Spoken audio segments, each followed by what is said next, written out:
இந்த அரசாங்கத்துக்குள்ளே பல குழப்பங்கள் நடைபெறுகின்றது. இன்று சிங்கள செய்தியை பார்த்திருந்தேன். ஜனாதிபதிக்கும் பிரதமருக்கும் இடையிலே குழப்பம், ஜனாதிபதிக்கும் ஜேவிபிக்கும் இடையிலே குழப்பம், என்பிபிக்கும் ஜேவிபிக்கும் இடையிலே குழப்பம். பொறுத்திருந்து பார்ப்போம். பல குழப்பங்கள் வரும், பல பிரச்சனைகள் வரும். இந்த காலப்பகுதியிலேயே ஒரு ஒரு ஒரு ஆப்பர்ச்சுனிட்டி, எங்களுக்கான ஒரு வாய்ப்பு கிடைக்கலாம். அடுத்த மே தினத்துக்கு இடையிலே நாங்கள் வடக்கு கிழக்கு மாகாணத்திலே தமிழ் மக்கள் இதைவிட இன்னும் ஒரு படி நேரே எங்களுடைய பிரதேசத்திலே நாங்கள் எங்களுடைய அரசியல் தீர்வு விடயத்திலே முன்னேற்றம் காண வேண்டும் என்றதையும் குறிப்பிட்டுக் கொண்டு எங்களுடைய இன்றைய மே தின நிகழ்வு அனைத்தையும் ஏற்பாடு செய்த ஏற்பாடு குழுவினருக்கும் வரைய தந்த உங்கள் அனைவருக்கும் நன்றி சொல்லி விடைபெறுகிறேன். நன்றி, வணக்கம். உண்மையாக பாராட்டக்கூடிய ஒரு விடயமாக இருக்கின்றது. எமது தமிழரசு கட்சி கூட தொழிலாளர்களுக்காக தொடர்ச்சியாக குரல் கொடுத்து வருகின்ற ஒரு கட்சியாக இருக்கின்றது. சிங்கள தேசத்தினாலே தமிழர் தேசத்திலே இருக்கின்ற தமிழ் தொழிலாளர்களுக்கு எதிராக பாகுபாடுகளை காட்டியதன் நிமித்தம், தொழிலாளர்களை நசுக்கியதன் நிமித்தம், தொழிலாளர்களுக்கு கொடுக்க வேண்டிய அதிகாரங்களை கொடுக்காததன் காரணமாகத்தான்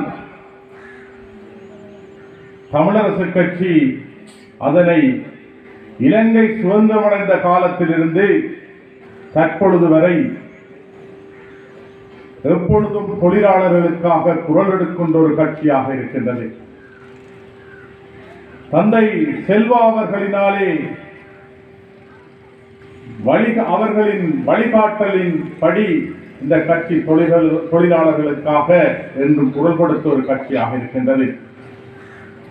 அதன் பின் சிங்கள தேசமானது தமிழர்களின் மீது, தமிழ் தொழிலாளர்களின் மீது, ஊழியர்களின் மீது தனது அச்சுறுத்தல்களையும் ஆக்கிரமிப்புகளையும் பாகுபாடுகளையும் நசுக்குதல்களையும் மேற்கொண்டதன் நிமித்தமாகத்தான் பின்பு எங்களது தமிழ் தேசத்திலே இருக்கின்ற எங்களது தலைவர்களினாலே அதற்காக குரல் கொடுக்க வேண்டிய ஒரு கட்டாய நிலை ஏற்பட்டது.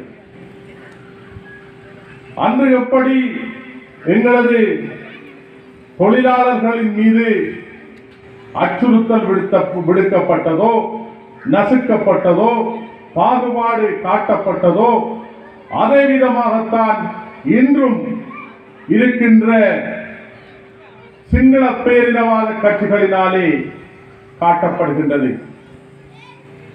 மே தினம் என்பது இனங்களுக்கிடையே சமத்துவத்தையும் தொழிலாளர்களுக்கிடையே ஒற்றுமையும் உண்டு பண்ணுகின்ற ஒரு தினமாக இருந்தாலும், இந்த நாட்டிலே பிரிவினை ஏற்படுத்தி தமிழர்களின் மீது ஆக்கிரமிப்புகளையும் அச்சுறுத்தல்களையும் சிங்கள பேரினவாத கட்சிகளினாலே, அது எந்த கட்சியாக இருக்கலாம், அனைத்து கட்சிகளினாலும் இந்த சிங்கள பேரினவாத கட்சிகளினாலே தமிழர்கள் நசுக்கப்படுகின்றார்கள், ஒடுக்கப்படுகின்றார்கள். அதற்கு குரல் கொடுக்கின்ற ஒரே ஒரு கட்சி தமிழரசு கட்சி என்பதனை வடகிழக்கிலே இருக்கின்ற தமிழர்கள் மட்டுமல்ல, உலகளாவிய ரீதியிலே இருக்கின்ற தமிழர்களும் கூட மறந்துவிட முடியாது, மறக்க முடியாது என்பதையும் இந்த இடத்திலே தெளிவாக கூற விரும்புகின்றோம். உற்றார் உறவினர்களை இழந்திருக்கின்றோம், மொத்தத்தில் உரிமையை இழந்திருக்கின்றோம். ஆனால் மீதமாக எங்களிடம் இருக்கின்றது உணர்வு என்கின்ற ஒரு விடயம் இருக்கின்றது. இந்த உணர்வையும் அழித்து விட வேண்டும் என்பதற்காக பல்வேறுபட்ட சூழ்ச்சிகள், சதித்திட்டங்கள் நடைபெற்றுக் கொண்டிருக்கின்றன. அதாவது ஒரு காலத்தில் இந்த பிரதேசத்தை பார்க்கின்ற போது ராணுவ கட்டுப்பாடற்ற பிரதேசமாக காணப்பட்டது, அல்லது முன்னாள் விடுதலை புலிகளின் கட்டுப்பாட்டில் இந்த பிரதேசம் இருந்தது. இந்த பிரதேசத்தில் அந்த நேரத்தில் பார்க்கின்ற போது சட்ட விரோதமானவர்கள் என்று கூறப்பட்டாலும் கூட இங்கு போதைகள் இருக்கவில்லை, வடிசாராயம் இருக்கவில்லை, போதை வஸ்து விற்பனைகளும் இருக்கவில்லை. எவரும் சட்டவிரோதமாக அல்லது சட்ட ரீதியாக கூட போதைகளை கையாள முடியாத விதத்தில் மிகவும் கட்டுக்கோப்பாக இருந்த இந்த பிரதேசம் இன்று பார்த்தால் சாணுக்கொன்று முளத்துக்கொன்று என்ற அடிப்படையில் இந்த போதை விற்பனைகள், போதை உற்பத்திகள் என்பன நடைபெற்றுக் கொண்டிருக்கிறது. ஆகவே இவற்றை பற்றி நாங்கள் ஆழமாக பார்க்கின்ற போது தெரிகின்ற விடயம் என்னவென்றால், எங்களுடைய உணர்வை அளிக்கக்கூடிய விதத்தில் இந்த போதைப் பொருட்களை அவர்கள் கொண்டு பரப்புகின்றார்கள் என்ற எண்ணம் வருகின்றது. சட்டத்தினால் அவற்றை தடுக்காமல் இருக்கின்றார்கள் என்ற எண்ணம் இருக்கின்றது. ஆகவே தயவு செய்து இளைஞர்களுக்கு நான் சொல்லுகின்ற ஒரு முக்கியமான செய்தி, நாங்கள் எல்லாவற்றையும் இழந்து விட்டாலும் உணர்வை இழக்கக்கூடாது. உணர்வை அளிப்பதற்காக, உணர்வற்ற நடைப்பிணங்களாக மாற்றுவதற்காக போதைகள் நியாயமான முறையில் என்று சொல்வதை விட அநியாயமான முறையில் பல இடங்களில் உற்பத்தி செய்து விற்பனை செய்யப்படுகின்றன. முறைப்பாடுகள் செய்தாலும் கட்டுப்படுத்த முடியாத நிலைமை காணப்படுகின்றபடியால் இளைஞர்கள் ஒன்றாக இணைந்து இந்த போதை வஸ்துக்களை கட்டுப்படுத்துவதன் மூலமாக உணர்வுகளை இழக்காமல், உணர்வுகளை துறக்காமல் நாங்கள் உருப்படியான தமிழ் தேசிய சிந்தனையோடு வாழ வேண்டும். இளைஞர்கள் குறிப்பாக போதை வஸ்துகளுக்கு அடிமையாகாமல், போதை திராவகங்களுக்கு அடிமையாகாமல் தமிழ் தேசியத்தோடு பயணித்தால்தான் எங்களுடைய இலக்கை, எண்ணத்தை அடைய முடியும் என்பதை கூறிக்கொண்டு, உழைக்கின்ற மக்களுக்காக இந்த நிகழ்வை ஏற்பாடு செய்திருக்கிறோம் என்றால், மாவட்டத்திலே மிக முக்கியமான ஒரு விடயத்தை நாம் இந்த அரசுக்கு சொல்ல வேண்டிய செய்தியாக இருக்கின்றது.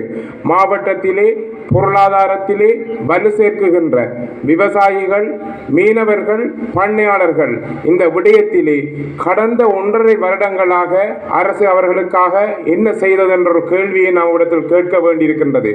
அவர்கள்தான் இந்த மாவட்டத்தின் மிகப்பெரிய உழைக்கின்ற வர்க்கமாக இருக்கின்றார்கள். மிக பெரும்பான்மை சதவீதமாக மட்டக்களத்தின் பொருளாதாரத்தை வலுப்படுத்துவதாக இருக்கின்றார்கள். அவர்களுடைய பிரச்சனை இன்னும் தீரவில்லை. ஆனால் அவர்களுக்குரிய மே தினத்தை அரசு நடத்தி கொண்டிருக்கின்றது. உழைக்கின்ற வர்க்கத்துக்குரிய மே தினத்தை கொண்டாடுகின்ற அவர்களுக்குரிய பிரச்சனைகளை தீர்த்து கொடுக்க வேண்டிய பாரிய பொறுப்புள்ள அவர்கள் அந்த விடயத்தை செய்திருக்கவில்லை. ஆனால் தமிழரசு கட்சி மாவட்டத்திலும் சரி, வடகிழக்கெங்கும் சரி, இந்த விவசாயிகளுக்காக, மீனவர்களுக்காக, இந்த பண்ணையாளர்களுக்காக என்றும் தோளோடு தோள் நின்று குரல் கொடுத்து அவர்களுடைய எல்லா பிரச்சனைகளுக்காகவும் போராடி கொண்டிருக்கின்றது. ஆகவே வடகிழக்கில் உள்ள தமிழ் மக்களுக்காகவும் இந்த மாவட்டத்திலும் நாம் இந்த உழைப்பாளர்களுக்கான மே தினத்தை செய்வதற்காக முழு தகுதியும் உடையவர்கள். தமிழ் மக்களுக்காக, தமிழ் மக்களின் பிரச்சனைகளுக்காக, தமிழ் மக்களின் நெருக்கடிகளுக்காக குரல் கொடுத்து கொண்டிருக்கின்ற தமிழரசு கட்சியின் சார்பாக பல கோரிக்கைகளை இங்கு முன்வைத்திருக்கின்றோம். மிக முக்கியமாக விவசாயிகள் சார்ந்ததாகவும், பண்ணையாளர்கள் சார்ந்ததாகவும், மீனவர்கள் சார்ந்ததாகவும் அந்த கோரிக்கைகள் முன்வைக்கப்பட்டிருக்கின்றன. மிக முக்கியமான விடயமாக ஒரு விடயத்தை அழுத்தமாக சொல்ல வேண்டிய தேவை இருக்கின்றது. எங்களுடைய மயிலத்தை மடு மாதவனை பிரச்சனைக்கு இன்னும் தீர்வில்லை. மிக இலகுவாக அரசு நிகழ்ச்சி திட்டத்திலே அந்த விடயத்தை செய்யக்கூடியதாக இருந்தும் அரசு அதை இழுத்தடிக்கின்றதாக கடந்த கால அரசுகள் செய்தது போன்றே பல செயற்திட்டங்களை செய்வதாகவே தோன்றுகின்றது. அதற்கு அப்பால் இந்த விவசாயத்தை பலப்படுத்துவதற்காக பல நீர்ப்பாசன திட்டங்கள் பாரிய அளவு செய்ய வேண்டிய தேவை இருந்தும், மிக முக்கியமாக இந்த கித்துல் ரூகம் முந்தனையாறு ப்ராஜெக்ட் திட்டத்தை இன்னும் அதற்கான செயற்திட்டமாக செய்யவில்லை. அவ்வாறு இருப்பின் அந்த விவசாயிகளுக்கான ஏற்றங்களை எவ்வாறு கொண்டு வருவது? இன்று 1.5 வருட காலமாக இந்த மீனவர்களுக்காக வேறு பல மாவட்டங்களிலிருந்து எமது மீன்வளம் சுரண்டப்படுகின்ற பொழுதும் அதற்காகவும் சட்டவிரோதமான மீன்பிடிப்புகளுக்காகவும் எந்தவிதமான நடவடிக்கைகளும் பாரிய அளவு எடுக்கப்பட்டிருக்கவில்லை. ஆகவே இந்த உழைப்பாளிகளின் அடிப்படையான எண்ணக்கருக்களிலே உயிரோடு பயணிக்கின்ற உங்களோடு கைகோர்த்திருக்கின்ற கட்சியாகவே தமிழரசு கட்சி இருக்கின்றது. தமிழரசு கட்சியை ஆதரிக்கிறவர்களை மாத்திரம்தான் நாங்கள் அழைத்து இந்த மே தின நிகழ்வை நாங்கள் நடாத்திக் கொண்டிருக்கின்றோம். மிக முக்கியமாக மே தினம் அன்று ஒரே ஒரு விடயத்தை மாத்திரம் நான் சொல்லலாமல் நினைக்கின்றேன். ஒரு இடதுசாரி கட்சியான தேசிய மக்கள் சக்தி ஆட்சிக்கு வந்த பொழுது தமிழ் மக்கள் மட்டுமல்ல, இலங்கையில் இருக்கும் அனைத்து மக்களும் எதிர்பார்த்தது, இடதுசாரி கட்சி என்று சொன்னால் மக்களுக்கு சார்பான தீர்மானங்களை எடுப்பார்கள், மக்களுடைய தேவையை பூர்த்தி செய்வார்கள், மக்களை பாதுகாப்பார்கள் என்று சொல்லி எதிர்பார்த்தார்கள். ஆனால் இன்று தேசிய மக்கள் சக்தி அரசாங்கம் வந்து 1.5 வருடத்துக்குள்ளே அவருடைய அமைச்சர்கள் கோடிக்கணக்கான பெறுமதியான ஊழியரை காட்டிவிட்டார்கள் என்று செய்தி வருகின்றது. அவருடைய அமைச்சர்கள் சம்பந்தப்பட்ட நிலக்கரியிலே ஊழல் நடக்கின்றது என்று வருகின்றது செய்திகள். அதே போலதான் மியான்மரிலே $2.5 மில்லியன் அமெரிக்கன் காணாமல் போய்விட்டது என்று செய்தி வருகின்றது. இவ்வாறான ஒரு பின்னணியிலே இந்த அரசாங்கம் தங்களுடைய ஊழலை, தங்களுடைய செயல்திறனை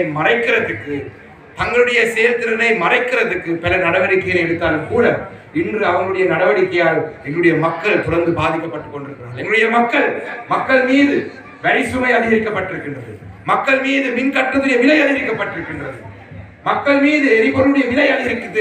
அந்த சுமையை மக்கள் மீது சுமத்திருக்கிறார்கள். ஆனால் ஊழியருடைய சம்பளம் பணவீக்கத்துக்கு அடைவாக இன்னும் அதிகரிக்கவில்லை. அந்த வகையில் எங்களுடைய மாவட்டத்திலே எங்களுடைய ஏனைய பாராளுமன்ற உறுப்பினர் பேசியிருந்தார்கள், பேச்சாளர்கள் பேசியிருந்தார்கள்.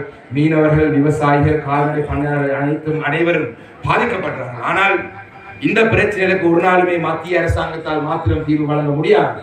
ஒரு வடக்கு கிழக்கு இணைந்த மாகாணத்திலே சமஷ்டி அடிப்படையில் ஒரு தீர்வினூடாக தமிழ் மக்களாகிய நாங்கள் எங்களை ஆளக்கூடிய வகையான ஒரு தீர்வினூடாகத்தான் நாங்கள் எங்களுடைய பிரதேசத்திலே எங்களுடைய மக்களை நாங்கள் பாதுகாக்கலாம். அந்த வகையிலே எதிர்வரும் காலத்தில் நாங்கள் பொறுத்திருந்து பார்ப்போம். அடுத்த